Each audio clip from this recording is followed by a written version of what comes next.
Well, good evening. Thanks for joining us this evening for our latest installment of the Shoreview Environmental Quality Speaker Series. I hesitated to call it the Spring Series since I don't know if we're in second spring now, or perhaps 11sies.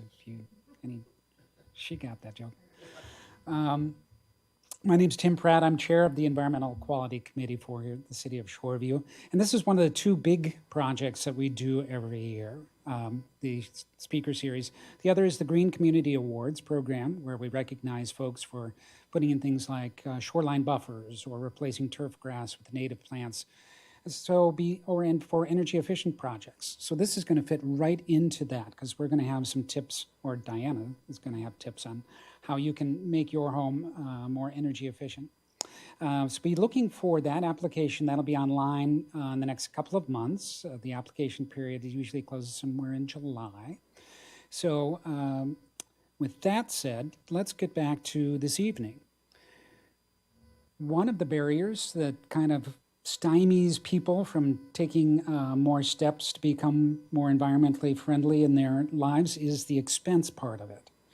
And so last fall, the Congress passed and the president signed into law some legislation that is providing lots of financial incentives for businesses and a lot more for homeowners to make themselves more energy efficient. And then, of course, there was all the rulemaking on how that money was to be distributed, and now it's taken all of that time to kind of get here.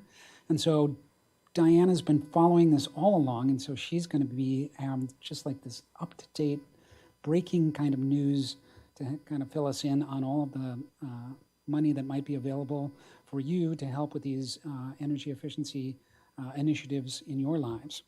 So let me tell you a little bit about Diana. Diana McEwen has led the 11-county metro region of the statewide program Clean Energy Resource Teams, CERTs, since 2007, during which time she has coordinated and participated in a number of clean energy initiatives, including the launch of Green Step Cities, of which Shoreview is a 5-step Green Step city. That's the top.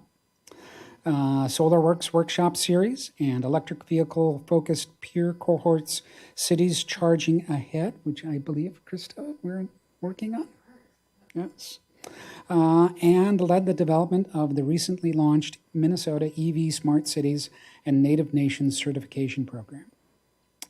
Now, prior to joining the CERTs team, Diana worked for over 14 years at Clean Water Action on energy policy.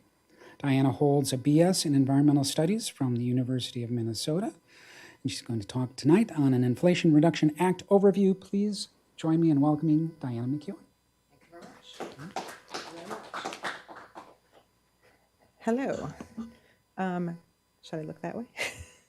It's awkward, I'm not sure. I want to look at you guys, but the screens are right here. So, hello. I'm so glad to be here in Shoreview. Is that Sue? I don't have my glasses on.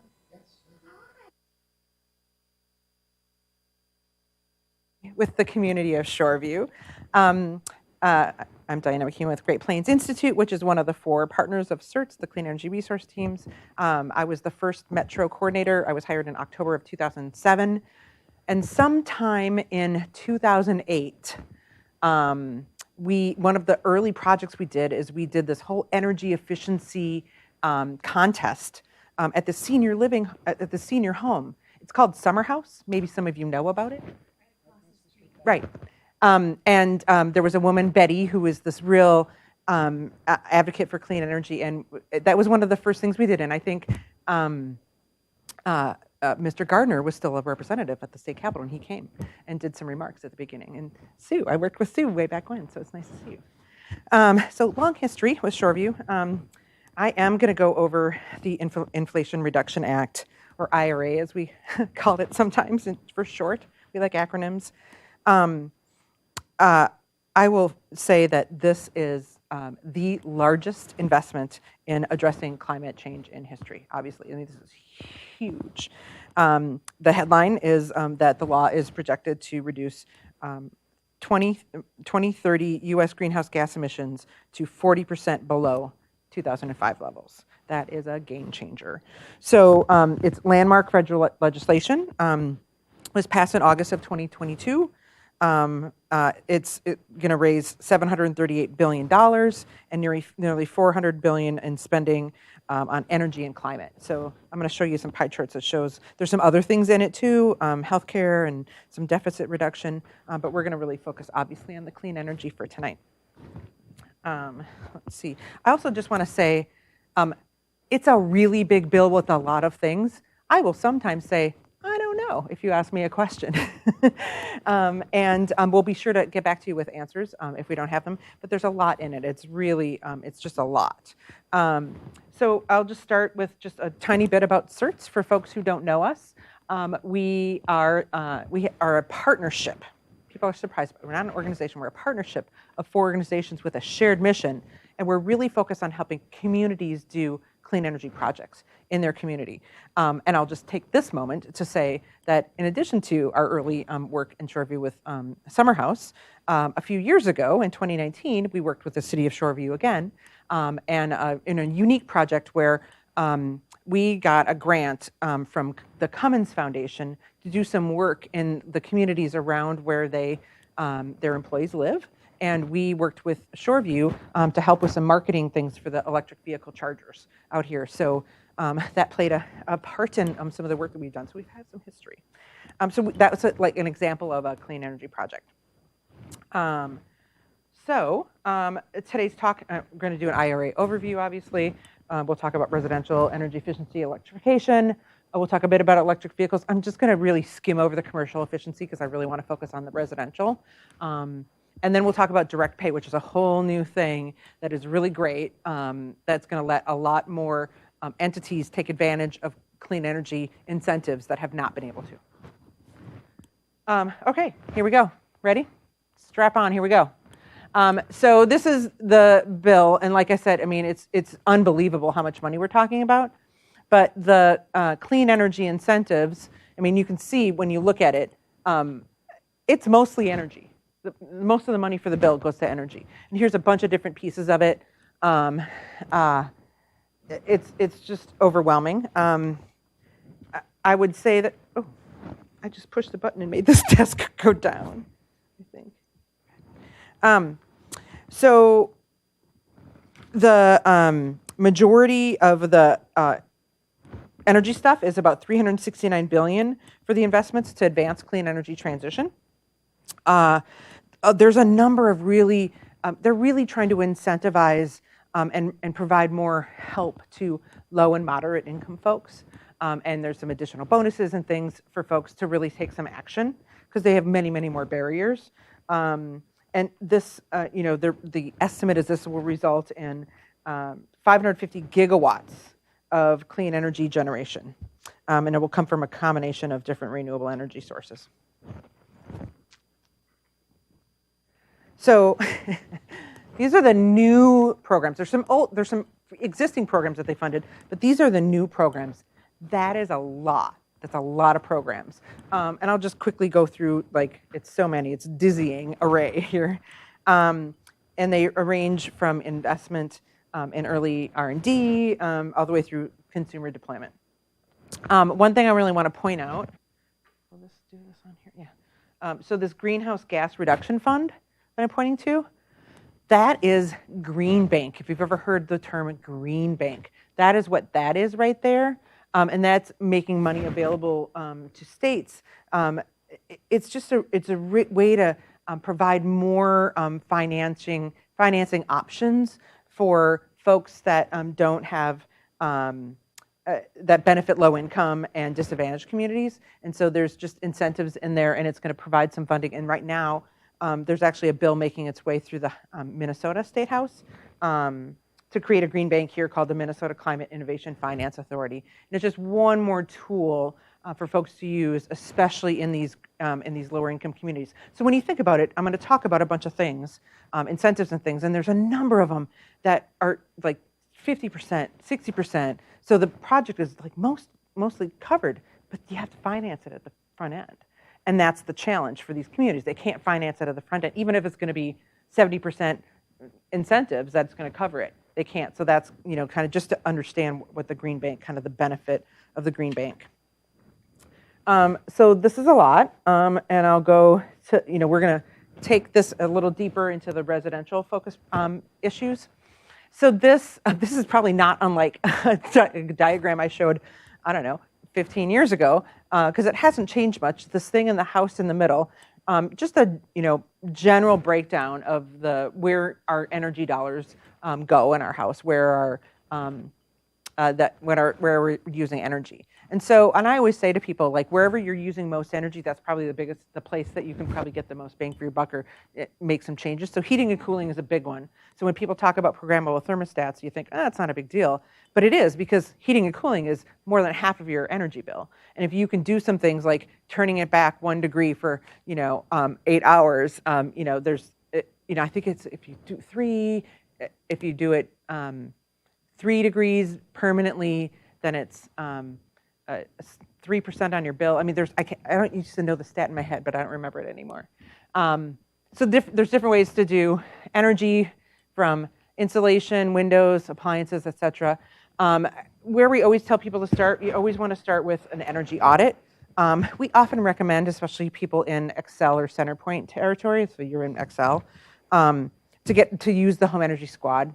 It's a great program, and they can come in and do an assessment of your house, and also actually install some really simple measures to help you start saving money immediately.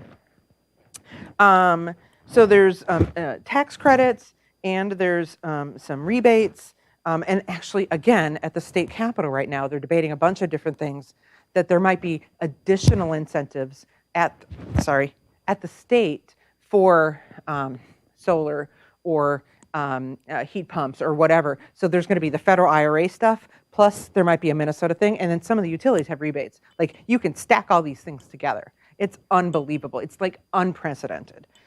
All right. So here we're going to just focus and start with tax credits.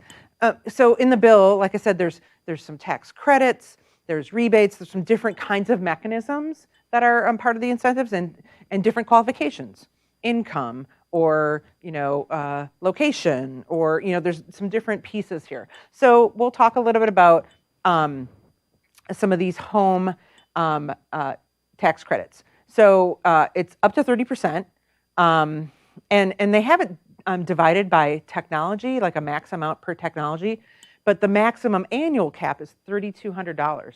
It used to be $500 for a lifetime, because we've had this before, but it was $500 for your life. It's $3,200 a year. A big change, right? And this breaks down kind of the different places that you can do it. I mean, you can see heat pumps. I mean, clearly there's a lot of interest in heat pumps. We know that it saves a lot of energy, so there's some big incentives there for heat pumps. And if you're looking for information about especially appliances, EnergyStar.gov is a really great location. So, like I said, heat pumps are all the rage. Everybody loves heat pumps right now. It's just, it's everywhere. And at CERTs, we've been working on that for quite a while. And it's really kind of an electrification method. And that's something that more and more people are thinking about and talking about. In particular, because here in Minnesota, our electricity grid is pretty green. XL is one of the greener utilities out there, and they've got some great goals to reduce carbon in the future. And so moving things from natural gas to electricity is a big carbon savings. And so there's a big move to do that, right? And heat pumps are one of those options. They're not all created equal. And as far as what qualifies and things, so you have to really look careful at it. Like I said, there's $2,000 tax credit. We also, because this has become so popular, we started a column called Ask Alexis, and we actually have a colleague named Alexis who is our metrics and engineering brain, and she's our air source heat pump person. And so people send in questions, and she's been answering them, and we've been posting those. People have really enjoyed that. There is also, if you're looking for a contractor, because that's another question people have, like, okay, I want to do this heat pump thing, sounds great. I'm pretty sure the guy who usually comes and does things, puts in my water heater, does not know what this is, or. So there's a air source heat pump collaborative, and I have a link for it. I can send some information, but it's just Minnesota Air Source Heat Pump. If you collaborative, if you look that up, you would find it, or you can reach out to me and I can share you. And they have qualified contractors. Minnesota Air Source Heat Pump Collaborative, and they have contractors. Yep, qualified contractors. So contractors that had some training and such. Yeah. If the tax credit is $2,000, how much does a heat pump cost? I should know that. I don't. In the thousands of dollars is. I mean, I want to say like 4 to 6, somewhere in that range. I mean, it's not like 20,000, but it's in that, I think, 4 to 6. But if you get this and there's a utility rebate and then there's a Minnesota rebate, I mean, it's practically, I don't want to say it's practically free, but it's getting close. And I don't know what the Minnesota rate is, piece is going to be. So yeah, so now we're going to move on to the next piece here. This is some of the residential rebate programs. So what I talked about were tax credits, okay? And these are rebates. So there's differences, right? A rebate is, you do something and you get it back. Sometimes you get it at point of sale. And a tax credit, it happens as part of your tax filing, and it depends on your tax appetite. So rebate programs like this come down from the Department of Energy through the State Energy Office. Right now, the Minnesota State Energy Office is waiting for guidance. They'll put together guidance for how to, put together these rebate programs and all that. So these are not yet available because they don't have the program set up yet. It'll probably be, I would hope by the end of the year, could be early 2024. We'll see what happens. I wouldn't count on them being retroactive. I don't know for sure, because some stuff was, but I wouldn't count on it. We can figure that out, but they might not be. I'm not sure. The IRA allocated about $9 billion for 2 new residential energy efficiency programs. There's a huge emphasis on home energy efficiency. And so there's two of them. The Home Energy Performance-Based Whole House Rebates Program. That's a bit of a mouthful. So they just call it HOMES, which is nice, HOMES rebates. And then there's the High Efficiency Electric Home Rebate Program created. It's the HERA, HEEHRA. I don't know what you would say, the HERA. It's this one down here. And who qualifies? So for the HOMES rebates programs, everyone qualifies. Anybody can qualify for the HOMES one. However, low to medium income households can earn more cash. They'll get a higher incentive. And the HEEHR program down here is specifically for low to moderate income folks. So again, really targeting our vulnerable populations and our populations that have been historically marginalized and haven't had the opportunities, and they're often the most energy burdened. They pay a higher percentage of their income towards their energy. And I think the average in Minnesota is like 3.5%, but there are some families that are paying 20 and 30% of their monthly income on energy. And so we talk about reducing energy burden, what their energy burden is. You live in a cheaper place, it's drafty, it's not sealed, there's like all those things. You're literally, money is going out the window. All right, let's dig into the HOMES rebate.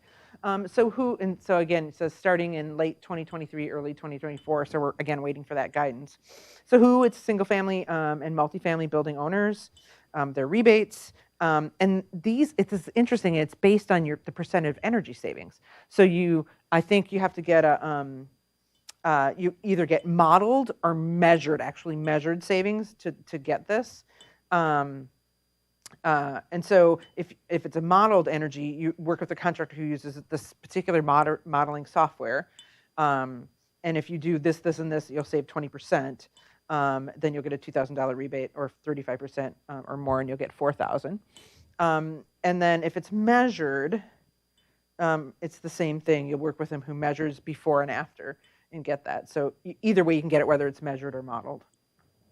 But that's an interesting thing. And actually, Excel and Centerpoint have a multifamily energy efficiency program, and that is similar, where it's a percentage. And if you get this percentage reduction in your energy use, you get a chunk of money. Oh, and also doubled for LMI. And you see this, like, start planning now. We want people to be thinking about, like, start doing your research, start looking for a contractor, look at some, like, start getting your, thinking about that. You can get the energy audit, although there might be actually something for an energy audit, I think, which has not been the case for a long time. And usually Excel subsidizes them anyways. Yeah. Okay. Let's talk about the high efficiency electric home rebate. Again, coming late 2023, 2024. So this is for homeowners and apartment dwellers. It's, again, going to come through the state, and they're intending for this to be, instead of a rebate where you have to take something from the contractor and mail it in, that it would be point of sale, so that they just don't have to deal with that, right? Because some people just don't go through it with it. It covers both equipment and installation costs, which is unusual. I need water. Sorry.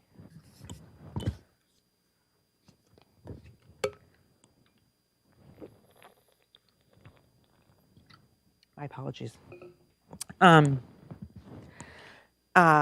There are maximum amounts. And so the total amount of money adds up to more than 14,000. So you couldn't get all of them because there's a cap of 14,000. So you can't get all of them. And it's not a tax thing. Again, it's this point of sale rebate. So again, you'll get it faster. It'll come sooner, because for a tax credit, you have to wait until you file your taxes, right, to get it. And you have to have a tax appetite. So this one, it's folks that are at the 80% of AMI, average area median income. They would get 100% of the rebate. And if you're between 80 and 150% of AMI, you'd get 50% of the rebate. And again, remember, this program was focused specifically at low to moderate income folks. And so they're deviating between what they, I guess, consider low and moderate. And then above 150, that's where tax credit comes in. So that's where you're going to the tax credits. Let's see. Let's go to the next one. So this is really kind of taking it and basically taking what I just said and putting it in a different way. The low to moderate income stuff, the 80% up there. So lists the percentages. Again, if you're above 150% of the average median income, you don't qualify for those rebates that are up front, but you can use tax credits. And then this is interesting too, the renters. So they apply to portable items. Normally that doesn't happen, but window unit heat pumps, induction cooktops. Does anybody have an induction cooktop? I think John probably does, right? He's Mr. Electrify. I know. Incentives for energy retrofits in apartments. So again, trying to get to a population that has a heavier energy burden. So what can you do now? So here's a bunch of different things that you can do, and it kind of breaks it down by the type of appliance or thing that you're talking about, and the different pieces for HERA. So it's just basically taking the number that was on the first chart and taking, here's the 100% of it, here's 50%, and then what the tax credit would look like versus this. And I love this picture. Kind of, it shows you, like, here's the electrified house, right? Electric clothes dryer, cooking, electric vehicle, renewables, rooftop solar, heat pump, water heater. If my water heater goes out or my dryer goes out, you can get a heat pump clothes dryer too. I'm surprised I don't have that on here. I'm definitely want to do those two things. Very interested in those two things. All right. And I think, looking at these sources and thinking and prioritizing, like, what's most important to you, because you can really step them. And I've got another slide that shows kind of how you can think about doing this over time. Because again, it's a cap per year. So you can make a plan like, this year I'm going to do this next. So I'm getting ahead of myself. Let's hold on. So rooftop solar and residential storage. interesting. For folks who've been following this for a while, we had a tax credit for solar. It was about to sunset a couple different times. It got revived, and then it was on its way going down. And then IRA came along. So it was down to 26% last year, and it was going to go to 22, I think, this year or next year. And it got bumped back up to 30%, and it's 30% for 10 years. And so if you did a project in 2022, you can claim 30% on your income taxes, which were due yesterday. So I'm not sure that's helpful to you. So prior to the IRA, so you get 26. And then now the residential storage is really interesting. So systems that are greater than 3 kilowatts of capacity will qualify for the 30% tax credit. I think they want it to be a certain size. They don't want to have a bunch of tiny little ones because that doesn't make as much of an impact. But so at least 3 kW. And they don't need to be connected to or powered by solar. They can be standalone systems. So they don't have to be connected to a rate. This is a huge deal for folks that are in that storage industry because you used to really want to have it connected to solar, but now you can have it as a standalone. This would also allow for folks to add a battery to an existing solar array. So like I have a solar array that I've had it'll be 13 years this year. I could add a battery and get a tax credit for that and adding it to my existing system. All right, electric vehicles. Whew, this one's a lot. For a number of reasons. And does anybody know that actually we had new rules that came out this week about this? They had more clarifications actually like 2 days ago. So I had to do a bunch I have added 4 slides after this because they changed things again. And that's been the other thing about the IRA. It was passed really quickly. And it's not a perfect bill. And so there is not only them going back and tweaking things that they just didn't quite get right. But there's also a lot of process that needs to happen, right? With things coming from the Department of Energy to state energy offices to create the program. So it takes a while. And some, like the EVs, we wait for guidance. They put out some guidance and then they decided to pause on the guidance and they were going to get new guidance. So there's been this start and stop, especially with the electric vehicles. And I'll tell you why in a second.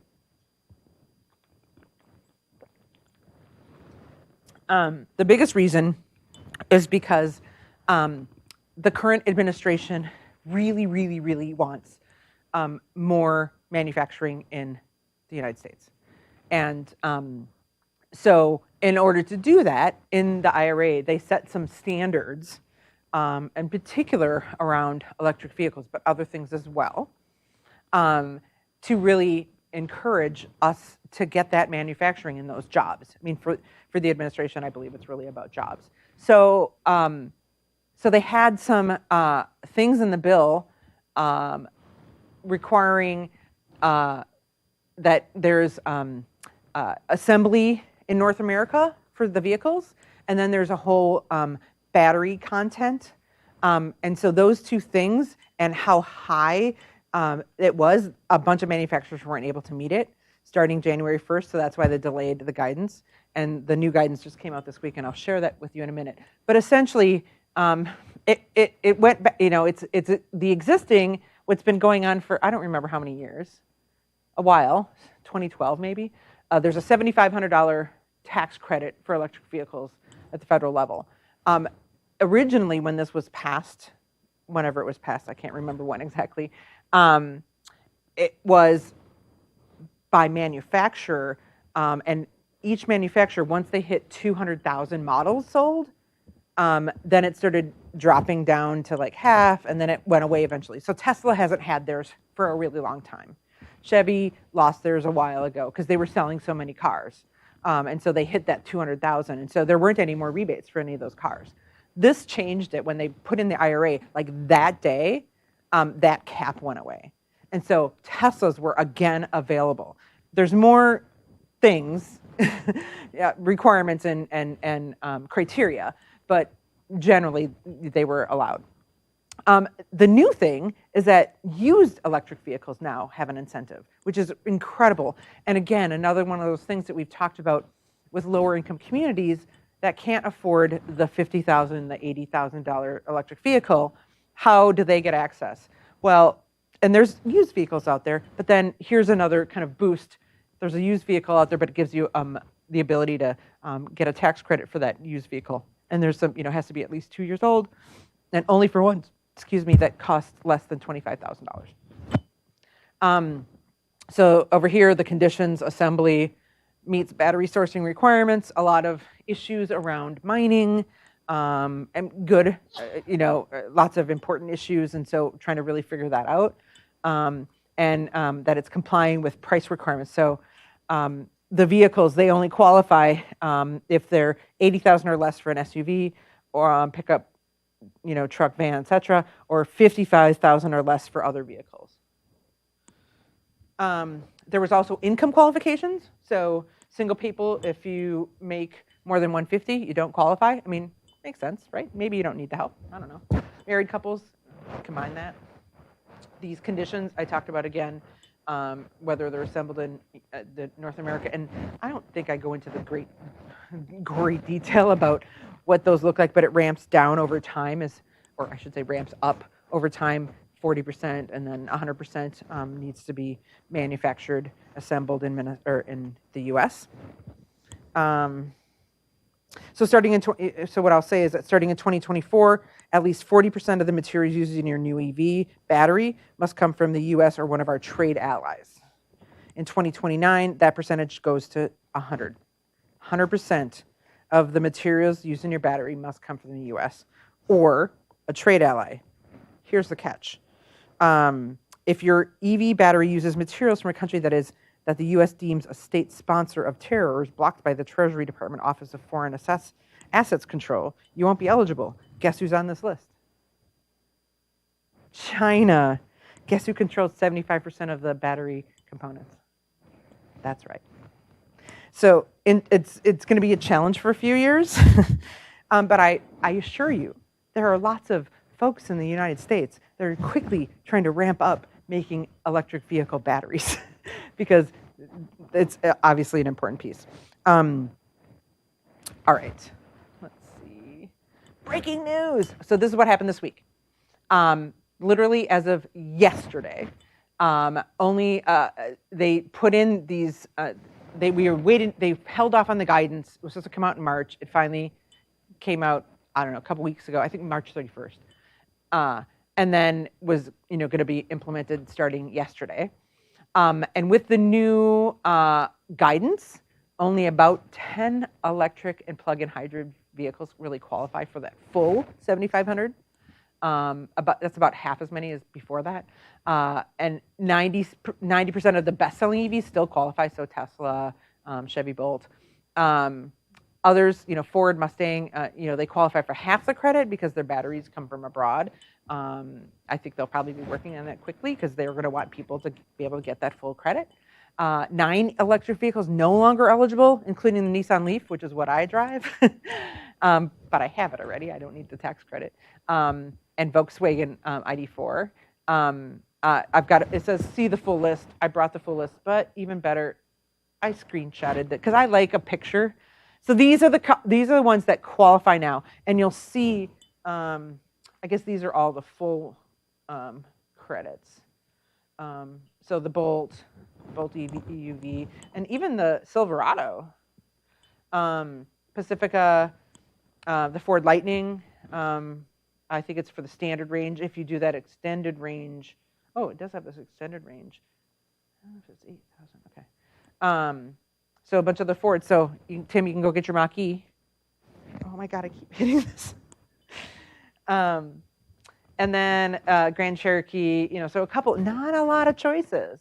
Really, not a lot of choices. But I assure you, these companies, electric vehicle companies, are quickly trying to remedy that for themselves. Oh, here's the Teslas. So the Teslas again, and for years they didn't, but now they do. All right. So now we're going to switch out of electric vehicles, and we're going to do some case studies. These are the Colemans. They're a family of 5. They live outside of New London, Minnesota. Have a fairly small house. I would say 13 square feet for 3 bedrooms. That's a really small bedrooms, right? Am I wrong about that? They heat it with propane. It's an older house. Annual income of 55, which is under the 80% of the area median income, so they qualify for some of those special rebates. They qualify for upfront discounts that can cover 100% of their electrification costs up to $14,000. So that was that HEEHRA, that second one that I showed you that was aimed at lower income folks. And so here's their journey. So, and remember, we talked about that planning per year, right? So in 2023, these are the things they're going to do, right? Well, wiring, it's HERE, what they're getting in here. There's a tax credit there. So 2024, they can do these things, you know, and they can plan it all out, right? And then in 2027, they buy a used EV, right? And they get $4,000 back. And so this just shows you kind of the estimated cost of installing or doing these things. And the final cost, I mean, it's a third. It's a third because of all the rebates and things that they got. And a bunch of these, like these HERA, I want to call it HERA. I have to have a name. It's just, I can't say HHEE. I lost my track of what I was going to say. These are all those upfront point of sale things. So they don't have to wait. They don't have to, you know, kind of finance these things. They get them right up front. So now we're going to do a different case study. This is a Garcia family. They look a lot like the Coleman family. Uncanny. Glad you like the joke. The Garcias, family of 5, and they're in Worthington. They have a little bit bigger house. It's a little newer, and it's with natural gas, not propane. They have an annual household income of $115,000, which is just under the 150% of the area median income. So they qualify for the upfront discounts that can cover 50%. Remember, there was the 80% area median income. They qualify for 100%, but if they were in the 80 to 150, they qualify for 50%. So they qualify for 50% of their electrification up to that $14,000 limit. So same thing, but you see the install costs a lot more, $59,000, and their final cost is more too. And they did in 2028, they're going to do rooftop solar. Look at that. I would do a little bit about business and farms, not too much, because this is not really a business audience. But I wanted to make sure to just hit a couple highlights in case maybe your side hustle is you own a business. I don't know. So commercial solar incentives, again, 30% tax credit. That had gone away. It came back. And so if it's a project that's smaller than 1 megawatt, they get that tax credit. If it's bigger than 1 megawatt, they get the 30% if they meet prevailing wage and apprenticeship requirements. Again, this is that job piece that the administration is really interested in. If they don't, I think it's 6%. Like it goes from, if they don't do prevailing wage, it goes from 30% to 6%. That's a huge incentive to want to do that, right? Yeah, 6%. The ITC is retroactive to January 1st, 2022. So the bill passed in August, but it's retroactive to January 2022. So any 2022 projects get 30%. Let's see. Yeah. Oh, and then there's more about the Clean Electricity Investment Credit. It's a new credit, and it's really to replace the traditional ITC income tax credit. And there's a list of eligible qualifying technologies are solar, wind, geothermal, fuel cells, etc. And the other thing that's interesting about this is they're transferable. You can transfer your tax equity to somebody else, like you can sell it to them, and I think it's like 90, you know, they pay you 90 or 95% of what it's worth so that they get a discount, but they can take that. Okay, so this is the part that's super interesting about the commercial solar, and in particular because I'm actually working with on a really cool project about equitable access to solar for small underserved businesses in the Twin Cities. And so this is really great because a bunch of the communities we're working with are in some of these areas. And so in addition to the 30% that you get already, in the past, the last slide, there are adders, what we call adders. And so you can get an additional 10% for using US manufactured solar products. You can get up to 10% if you're in an energy community, like a community that hosts a coal plant or a natural gas plant or something like that. You can get an additional 10% if it's less than 5 megawatts and it's located in a low-income community. And you can get up to 20% if it's less than 5 megawatts and it's built as part of an affordable housing project.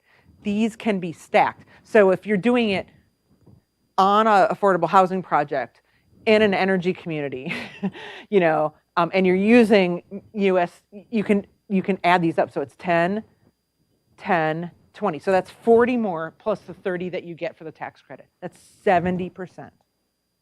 Can you imagine what a game changer that is for an underserved business that has not had equitable access in the past?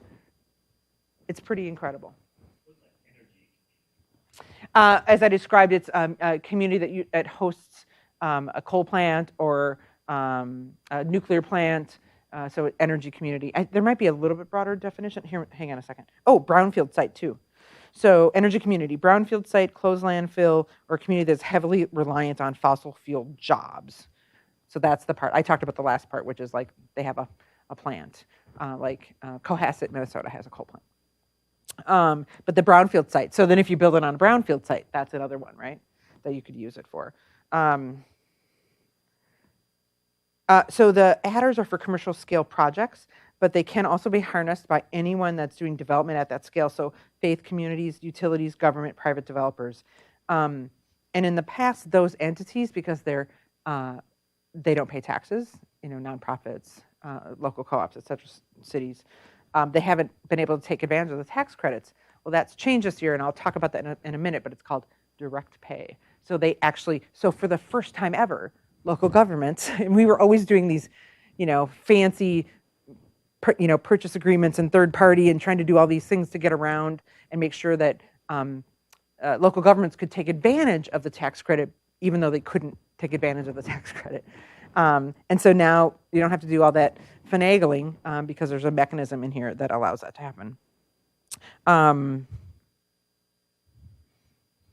right. Oh, what is this? Wait. So if you build an affordable housing project, and I think this example I used, in a low-income community on a cleaned-up brownfield site using made in Minnesota projects, 70% tax credit. That was the example I just did. There it is, 70%. That's incredible.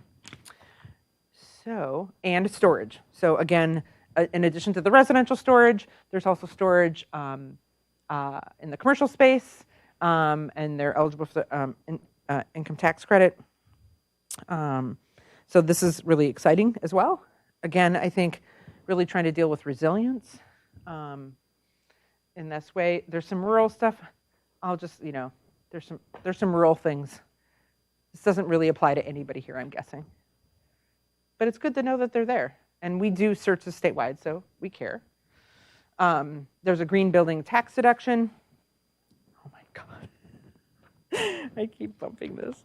There's a green building tax deduction that can be used, $100.88 per square foot of the building if the renovation achieved 50% energy savings.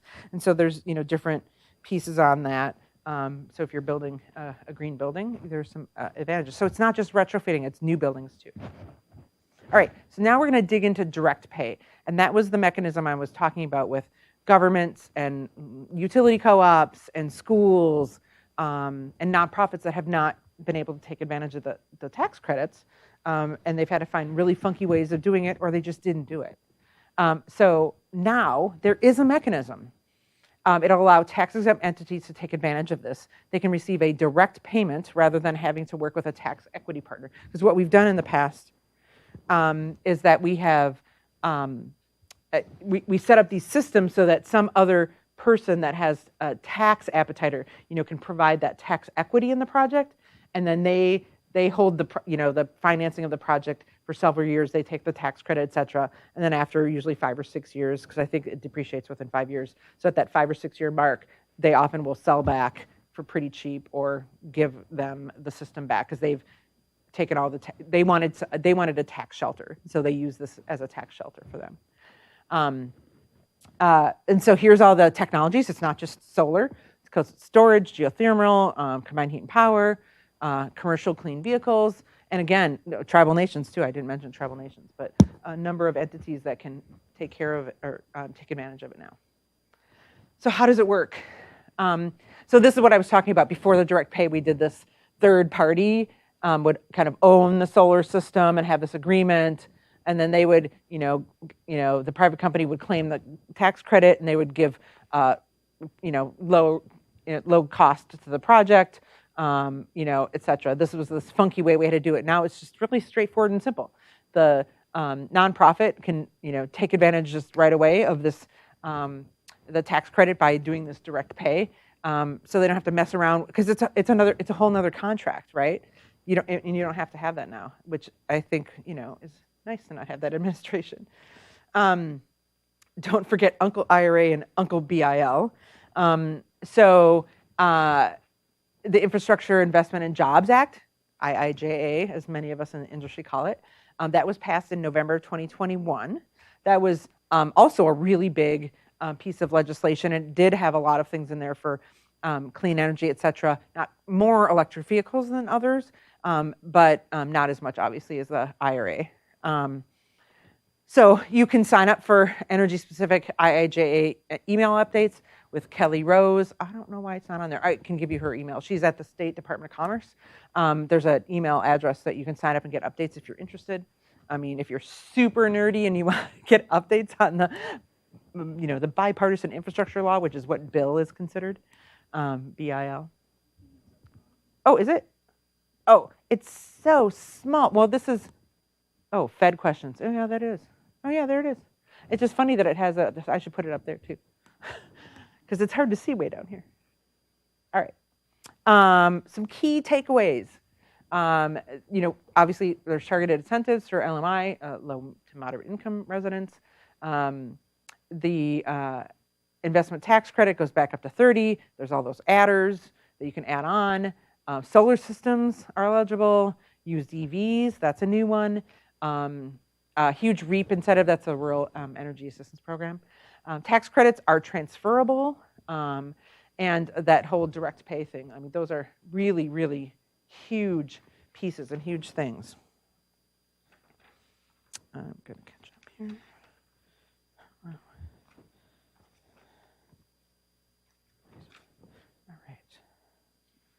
All right. So some great resources.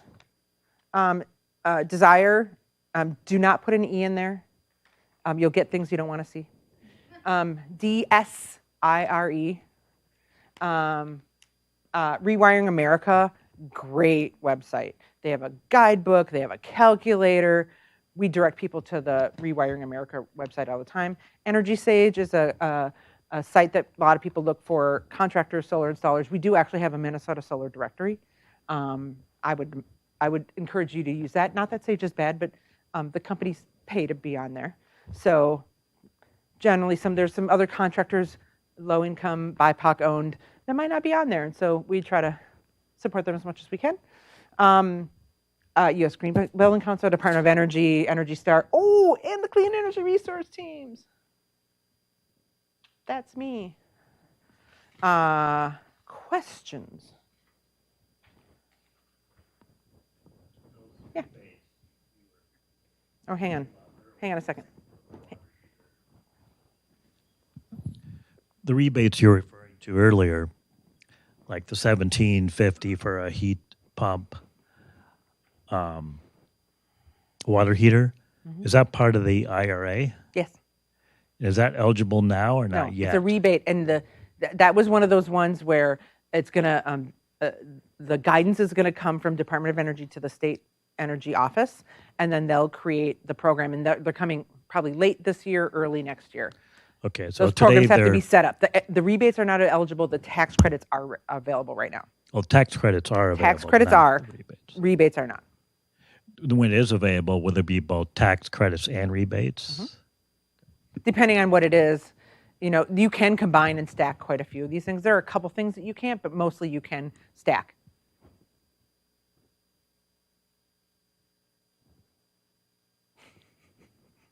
Yeah, go ahead. So if the city was going to put solar panels on the community center, what kind of credit would they be available for? Would it just be the 10% or? No, let's go back. Let's look at it. So where would it be? They would qualify, I think, under commercial solar because it's not residential. So if it's less than a megawatt, they would get a 30% tax credit. But the tax credit, remember, again, it's a direct pay thing now. It says tax credit, but and if it was under or over megawatt, they would get 30% if it meets the things. Okay, so 30% 30% back tax in the credit. cost of the installation. And Yeah, and I'm just looking. I don't think any of these other things would. I mean, if you No. used manufactured solar projects, you would also qualify Might for another that 10%. 10. So it'd be 40%. If you put it on a brownfield, you get another 10. Do you have any brownfields here? Anyone? Do you know? A contaminated site, like TCAP. TCAP is like one of the biggest examples around here, just down the road. I still call it TCAP. That's how I've always known it. Do you guys still? We still call it that. Isn't it called the Rice Creek Commons? Well, that would be the development when it gets there. Right now, yeah. it's still the TCAP site. Yeah. So and then so they would do it, through this direct pay. So they would get that amount, but through direct pay. Other questions? Yeah. Oh, yeah, it's so complicated. It's just a lot. And I do all this clean energy stuff, but I actually have spent the last 5 years running peer cohorts with cities on electric vehicles, so that's kind of my specialty. And so I'm trying to think if I don't know if Shore was part of Cities Charging Ahead, either round 1 or 2. I don't think you were, but you are in EV Smart, and we're so excited to have you in EV Smart. Where did it go? Okay. Which piece? What do you want to know? Give me your example. Okay. I don't really have an example. I heard them talking about it on Minnesota. I think it was either NPR Sure. or NPR this week. It came out yesterday, this new guidance, so I saw 100 different articles about it. Yeah, and they were talking about how confusing it was. It's very confusing. Yeah, they were basically saying it would be easiest to enter in the VIN number to figure out, was it assembled in North America? What sort of batteries were used? I think you could probably do that at fueleconomy.gov. I think there's a place there that you can enter the VIN number. Yeah, I guess I'm most interested because realistically for me it's going to be a used electric vehicle if it comes to that point. So is that still requiring the used EVs still requiring made in North America? Yeah, I had that exact question when I was reviewing this stuff. Yeah. I don't think so because, and maybe not until a certain point in the future because those older ones that are at least 2 years old can't, most of them can't meet that. So that's a really good question. I am not exactly sure. I think not.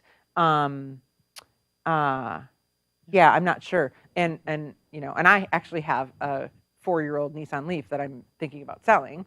And I need to go look up the Kelley Blue Book because if it's less than $25,000, somebody could use the used tax credit. I hope, depending on again because Nissan is not one of the ones that met the mark. So it's a good question, and I have it also. I could text my expert and see if I got an answer back. But it's a good question. It's very confusing, and even for me, and I've been working on EVs for a long time. I feel like, come on, I should have this, but it's really complicated. It's really complicated, because there's an income qualification, there's the price of the vehicle, there's the battery stuff, there's the assembly part. I mean, it's a lot. It's a lot. So I don't feel so bad that I don't have it all in my head. It's a lot. It's really funny because this, again, passed on August 16th of 2022. And we always help the Department of Commerce, State Energy Office, staff the energy area of the eco experience at the State Fair. And so it was like, I don't know, 2 weeks after this passed, literally every person was like, hey, can you tell me? I'm like, it's a 700-page bill. Like, no, I can't tell you anything hardly about it. And especially because it wasn't like, normally a bill, like, it's a long, it's a 6-month process, and and you're kind of looking at it and you're thinking about, even if it's federal, but it happens so quickly, just so quickly. So yeah. Any other questions? You look like you want to ask, you took off your glasses, you look like you want to ask a question. I'm feeling it. Or not. Okay. No pressure. Anyone? No? No? All right. All right. Well, Diana, thank you so much. We have a little gift for you. It's a wood from the hood cutting board. Yay! I love You wood all from the hood. Join me in a round of applause for Thank you. Diana. And I was at a staff appreciation event right before this, so I just want you guys to know I'm an award-winning employee of Great Plains Institute. This is the Megawatt Award. I got the award for having the most energy, which is not surprising to you because you know me. Indeed. I'm not So I have the surprised most at all. energy. Yeah. So thank you so much. I'm happy to be here. All right. And then please join us next month for our final speaker series for the year. It will be about Ramsey County's multimodal mobility studies. They're looking at all the ways that we should be getting people around from point A to B, whether it be vehicles, bicycles, pedestrians, all of that kind of stuff, and all the planning that's going into it. And they need public input to help shape that. And so this is one of those public outreach events that is going to help shape that plan. So please join us in May, the third Wednesday of the month, 7 p.m. here in the council chambers.